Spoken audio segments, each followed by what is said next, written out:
Hello students, welcome to Bansal classes online. I am Jaisingh Suryavanshi. Last lecture में student हमने एक new chapter start किया है, conservation of plants and animal, जहाँ पे हम देख रहे हैं बेटा कुछ टर्मिनोलॉजीज को, ठीक है, कुछ टॉपिक्स डिस्कस करेंगे हम, ठीक है। तो हमने कुछ इंट्रोडक्शन पार्ट डिस्कस कर लिया था लास्ट लेक्चर के अंदर, ठीक है बेटा। हमने देखा था कि कंजर्वेशन का मतलब क्या होता है, ठीक है, क्यों कंजर्व करने की रिक्वायरमेंट है प्लांट्स को, एनिमल्स को, क्योंकि प्लांट्स और एनिमल्स एक नेचुरल रिसोर्सेज है बेटा, हमारे लिए काफ़ी इंपॉर्टेंट है, ठीक है। वाटर है, सॉइल है, ठीक है, एयर है, ये सब क्या बेटा नेचुरल रिसोर्सेज है, फॉरेस्ट है, तो इन सबको प्रोटेक्ट करने की ज़रूरत है क्योंकि हमारे लिए बहुत इंपॉर्टेंट है। क्लियर। इसके बाद हमने एक टॉपिक डिस्कस किया था बेटा, डिफॉरेस्टेशन। डिफॉरेस्टेशन का मतलब क्या होता है, ठीक है, फॉरेस्ट हमारे लिए क्यों इंपॉर्टेंट है, हमने कॉजेज ऑफ डिफॉरेस्टेशन को डिस्कस कर लिया था। इसके बाद हम डिस्कस करेंगे बेटा इफेक्ट्स ऑफ डिफॉरेस्टेशन।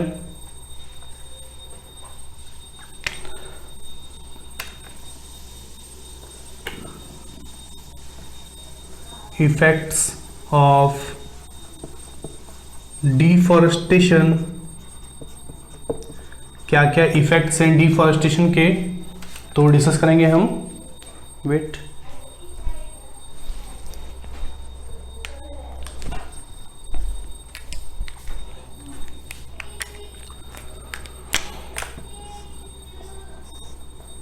ठीक है बेटा।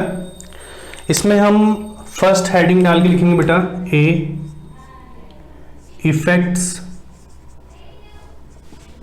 इफेक्ट ऑन सॉइल, ठीक है। फर्स्ट हेडिंग डाल के लिखेंगे इसमें इफेक्ट्स ऑन सॉइल। क्लियर। तो लिखते हैं बेटा इसमें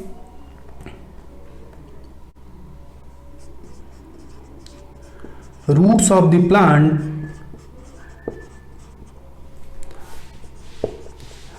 help in binding the soil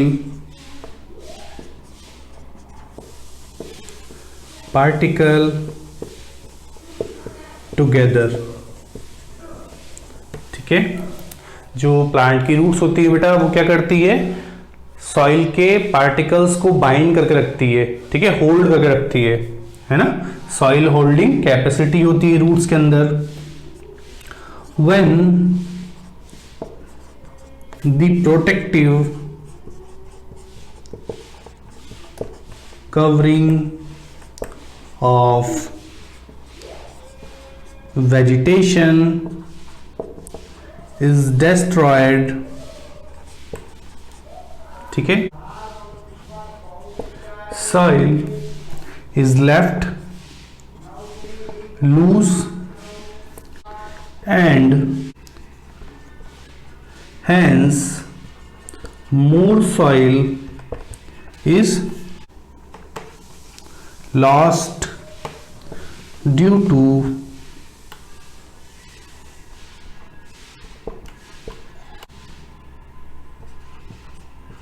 by air or moving water। Wait बेटा,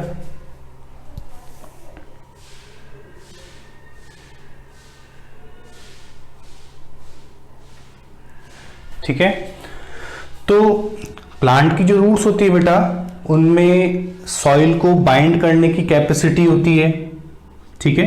जो प्लांट की रूट्स होती है वो सॉइल को बाइंड करके रखती है।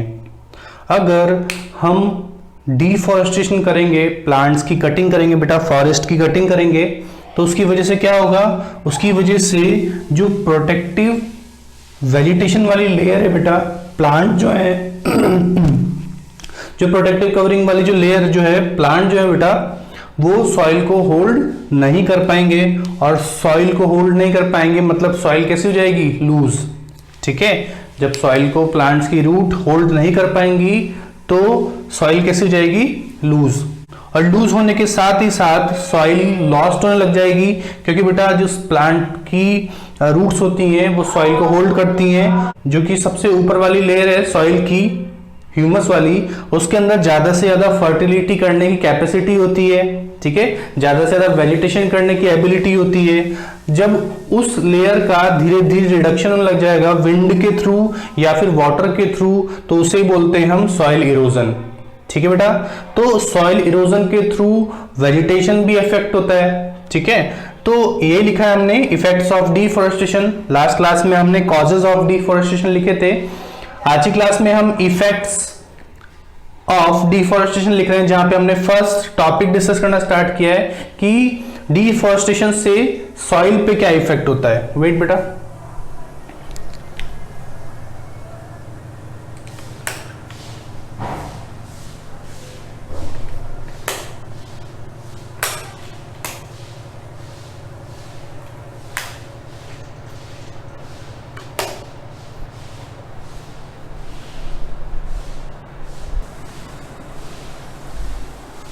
ठीक है। तो हमने फर्स्ट टॉपिक डिस्कस कर लिया है। इसके बाद हम एक और पॉइंट लिखेंगे इसका, उसके बाद में हम बी पॉइंट डिस्कस करेंगे बेटा कि और क्या इफेक्ट्स होते हैं डिफॉरेस्टेशन के। तो पहले आप इसको नोट डाउन कर लीजिए।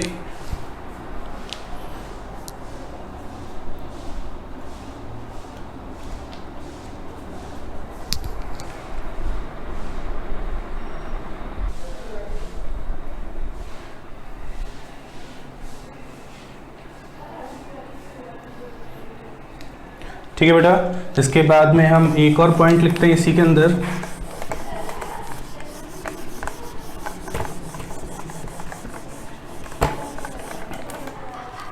कि सॉइल इरोजन का मतलब क्या होता है, ठीक है।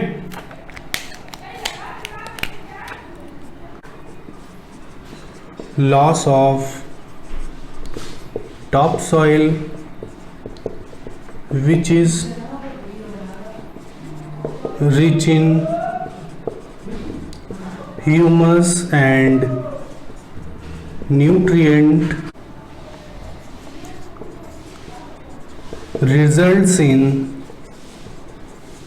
reduction in fertility of the soil, ठीक है। Loss of top soil which is rich in humus and nutrient result in reduction in fertility of the soil. जब बेटा जो सॉइल की टॉप लेयर है, जो कि ह्यूमस वाली लेयर है, ठीक है, जिसके अंदर ऑर्गेनिक न्यूट्रिएंट सबसे ज्यादा अमाउंट में प्रेजेंट होते हैं, उसका लॉस होता है वाटर के थ्रू या फिर विंड के थ्रू, ठीक है, उसका इरोजन होता है। तो इसे क्या बोलते हैं बेटा, सॉइल इरोजन, ठीक है। तो इसी रिडक्शन को बोलते हैं बेटा सॉइल इरोजन, और इसी रिडक्शन की वजह से जो सॉइल की फर्टिलिटी है वो भी लॉस हो जाती है, सॉइल की फर्टिलिटी लेवल भी रिड्यूस होता जाता है बेटा, ठीक है, कम से कम वेजिटेशन होता है। तो ये भी एक डिफॉरेस्टेशन का इफेक्ट है, ठीक है। डिफॉरेस्टेशन की वजह से वेजिटेशन कम हो जाता है, क्योंकि जो ह्यूमस वाली लेयर है वो धीरे धीरे इरोजन होने लग जाता है उसका वाटर के थ्रू और विंड के थ्रू। नोट डाउन कर लीजिए इसको।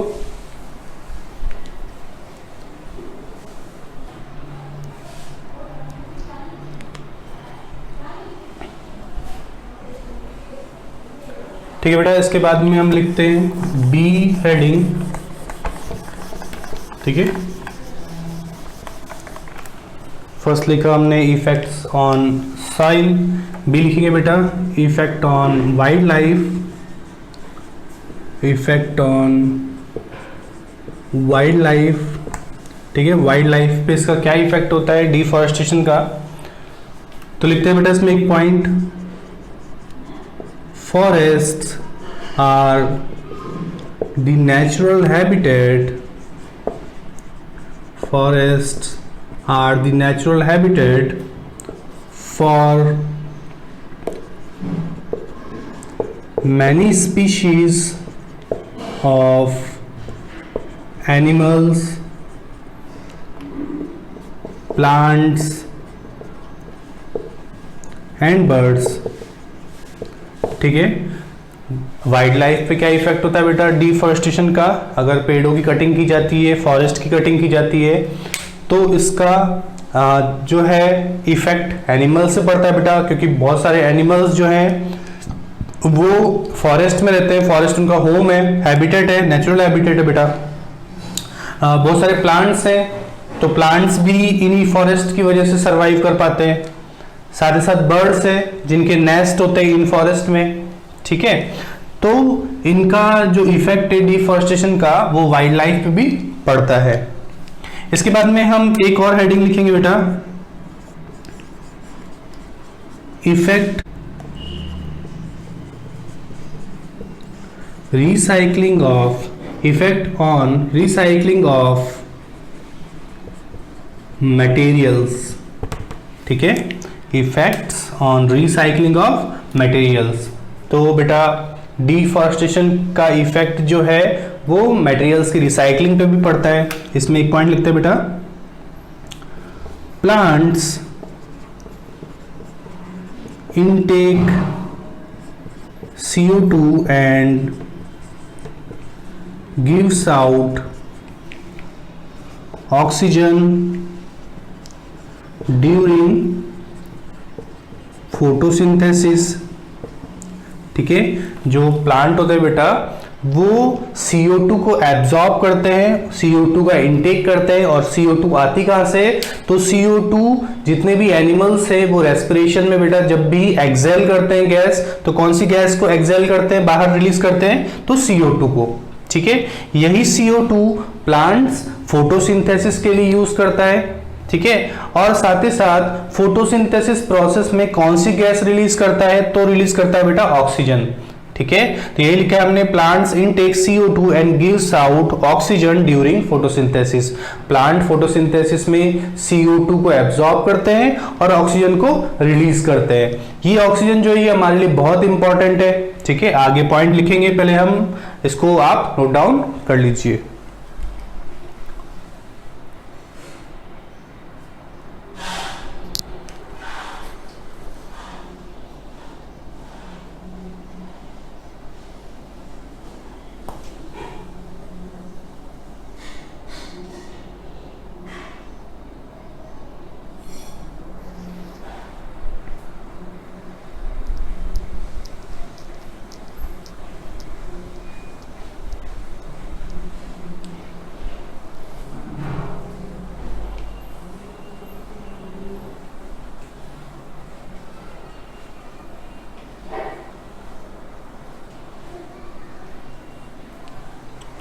ठीक है बेटा, लिख लिया ये आपने।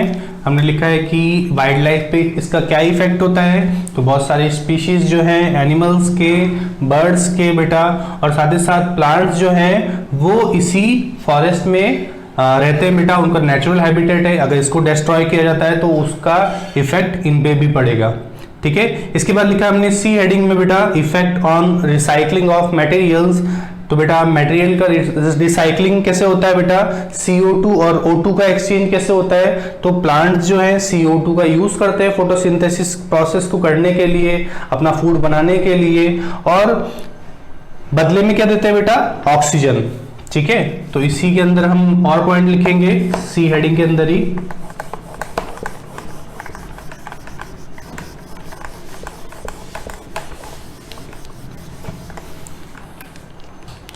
ठीक है, oxygen is necessary for all human beings and animals, ठीक है। जो ऑक्सीजन है वो सारे एनिमल्स के लिए और ह्यूमन बीइंग्स के लिए जरूरी है सरवाइव करने के लिए। क्लियर बेटा, increase in the concentration of CO2 in atmosphere, ठीक है, causes ग्रीन हाउस इफेक्ट और ग्लोबल वार्मिंग, ठीक है बेटा। अगर कंसंट्रेशन इंक्रीज होता है CO2 का, ठीक है, अगर CO2 का कंसंट्रेशन इंक्रीज होता है हमारे एटमॉस्फेयर में तो क्या होता है, इसकी वजह से ग्लोबल वार्मिंग वाली प्रॉब्लम अराइज हो जाती है बेटा। CO2 जो है एक ग्रीन हाउस गैस है जो कि अर्थ का टेम्परेचर इंक्रीज कर देती है, और अर्थ का टेम्परेचर इंक्रीज हो जाता है तो इसी को क्या बोलते हैं हम, ग्लोबल वार्मिंग, जिससे ग्लेशियर की जो आइस होती है वो कंटिन्यूअसली मेल्ट होना स्टार्ट हो जाती है। ठीक है, इसके बाद हम एक और पॉइंट लिखते हैं बेटा, oxygen level in atmosphere become low due to deforestation। ठीक है, और अगर प्लांट ही नहीं रहेंगे बेटा, प्लांट CO2 को एब्जॉर्ब नहीं कर पाएंगे, तब तो क्या होगा, ग्लोबल वार्मिंग है ना। पेड़ों की अगर कटिंग कर दी तो अब CO2 को एब्जॉर्ब करने वाला कोई नहीं है। अब CO2 अगर एब्जॉर्ब करने वाला कोई नहीं है तो बेटा CO2 तो आपको पता है कि क्या कैसी गैस है बेटा, ये एक ग्रीन हाउस गैस है। ठीक है, ग्रीन हाउस इफेक्ट करती है, क्लियर, और इससे ग्लोबल वार्मिंग की प्रॉब्लम हो सकती है। साथ ही साथ में ऑक्सीजन भी नहीं बनेगी, अगर प्लांट नहीं रहेंगे तो ऑक्सीजन को बनाने वाला नहीं रहेगा, क्योंकि बेटा प्लांट से और जो एल्गीज हैं वही ऑक्सीजन को प्रोड्यूस करते हैं। अगर वो फोटोसिंथेसिस नहीं करेंगे तो ऑक्सीजन भी प्रोड्यूस नहीं होगी, ऑक्सीजन का लेवल हमारे एटमॉस्फेयर में जो है वो बिगड़ जाएगा। क्लियर, तो इन पॉइंट्स को भी आप नोट डाउन कर लीजिए।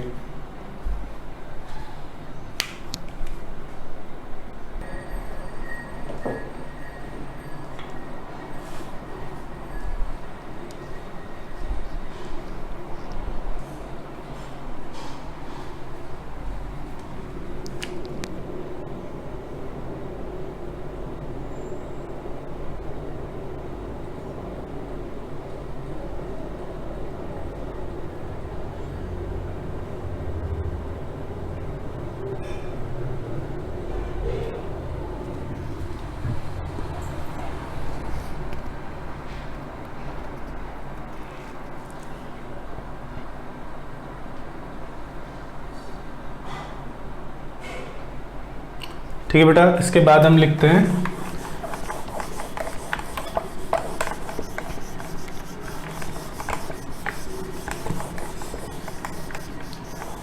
ठीक है, डी लिखते हैं बेटा इसके बाद में, effect on water cycle. Water cycle पे क्या इफेक्ट होता है डिफॉरेस्टेशन का, क्लियर। तो लिखते बेटा, trees draw ground water up and release water vapour in the atmosphere by transpiration। Clear.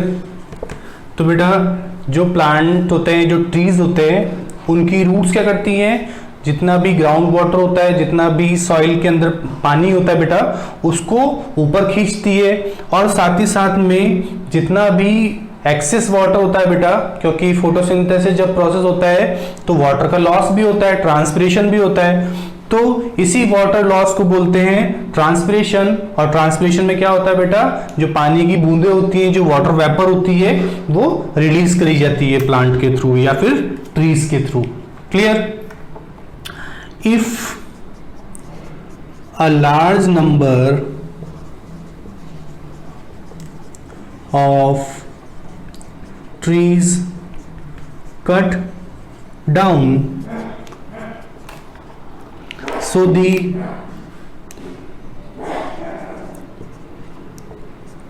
transpiration rate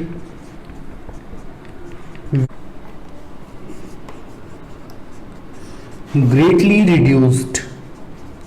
ठीक है, अगर ट्रीज की कटिंग की जाएगी बेटा, अगर डिफॉरेस्टेशन किया जाएगा तो क्या होगा, इससे ट्रांसपिरेशन रेट भी अफेक्ट होगी और ट्रांसपिरेशन रेट कम हो जाएगी। This in turn will effect on water cycle.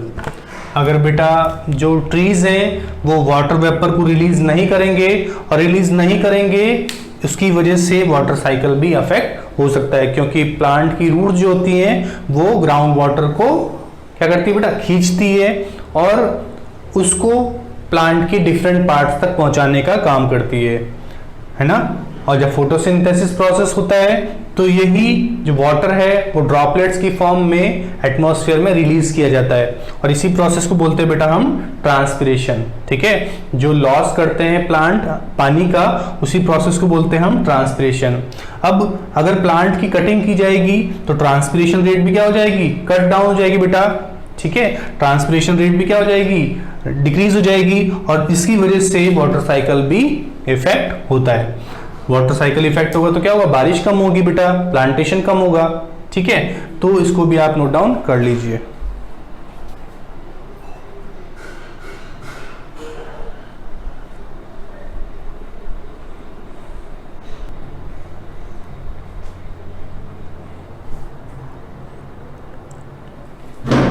ठीक है बेटा, इसके बाद लिखते हैं हम आगे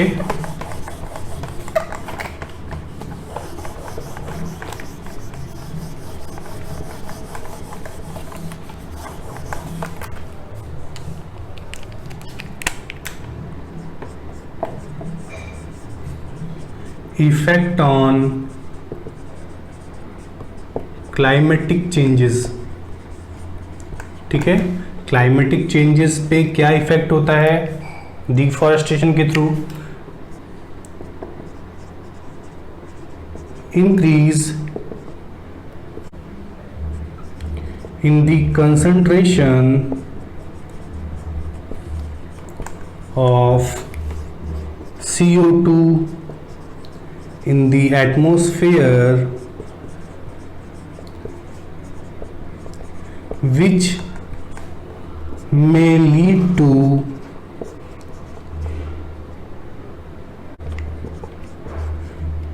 increase in temperature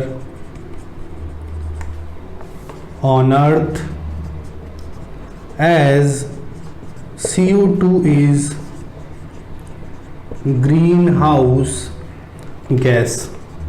ठीक है, which makes atmosphere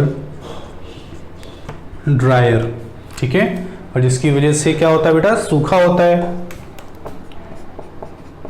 this cause droughts. ठीक है, और इसकी वजह से बेटा सूखा पड़ सकता है, साथ ही साथ वाटर साइकिल भी अफेक्ट होता है। तो बेटा क्लाइमेटिक चेंजेस भी होते हैं डिफॉरेस्टेशन की वजह से। अगर पेड़ों की कटिंग की जाती है तो क्या होता है बेटा, CO2 का लेवल बढ़ जाता है, क्योंकि जब भी कोई ह्यूमन बींग्स या फिर एनिमल्स रेस्पिरेशन करते हैं तो हमेशा कौन सी गैस रिलीज करते हैं, CO2। ठीक है, ऑक्सीजन लेते हैं हम, CO2 रिलीज करते हैं। अब जब प्लांट्स की कटिंग की जाएगी, डिफॉरेस्टेशन किया जाएगा तो CO2 का लेवल इंक्रीज हो जाएगा हमारे एटमॉस्फेयर में और इसी इंक्रीज लेवल की वजह से CO2 के हमारे अर्थ का टेम्परेचर इंक्रीज हो जाएगा और इसी टेम्परेचर इंक्रीज की वजह से ग्लोबल वार्मिंग की प्रॉब्लम होती है बेटा। हमारे एटमॉस्फेयर जो है वो ड्राई हो जाता है, ड्रॉट जैसी कंडीशन हो सकती है और साथ ही साथ वाटर साइकिल भी अफेक्ट होता है। तो ये सारे हमने कुछ जो इफेक्ट्स हैं डिफॉरेस्टेशन के वो डिस्कस करें बेटा। हमने सबसे पहले देखा कि सॉइल पे क्या इफेक्ट होता है, तो हमने देखा वहां पे कि सॉइल की जो अपर लेयर होती है ह्यूमस वाली वो धीरे धीरे रिड्यूस हो जाती है। अगर ट्रीज नहीं रहेंगे तो उन सॉइल को होल्ड करने वाला नहीं होगा कोई भी और वो धीरे धीरे विंड और वाटर के कांटेक्ट में आने के थ्रू धीरे धीरे उनका रिडक्शन होना स्टार्ट हो जाएगा, जिसकी वजह से जितनी भी बेटा वेजिटेशन है वो अफेक्ट होती है। इसके बाद में हमने लिखा कि क्लाइमेटिक पे क्या चेंजेस होते हैं, है ना, क्लाइमेट पे क्या चेंजेस होते हैं बेटा, इससे वाइल्ड लाइफ पे क्या इफेक्ट होता है, ठीक है, मटेरियल्स का कैसे एक्सचेंज होता है बेटा, रिसाइकलिंग कैसे होती है मटेरियल्स की। तो ये सारे टॉपिक्स हमने डिस्कस कर लिए बेटा। तो इस आज की क्लास में हम इतना ही पार्ट कवर करेंगे, इस आगे का पार्ट हम कवर करते हैं बेटा नेक्स्ट लेक्चर में। तब तक के लिए take care and good luck.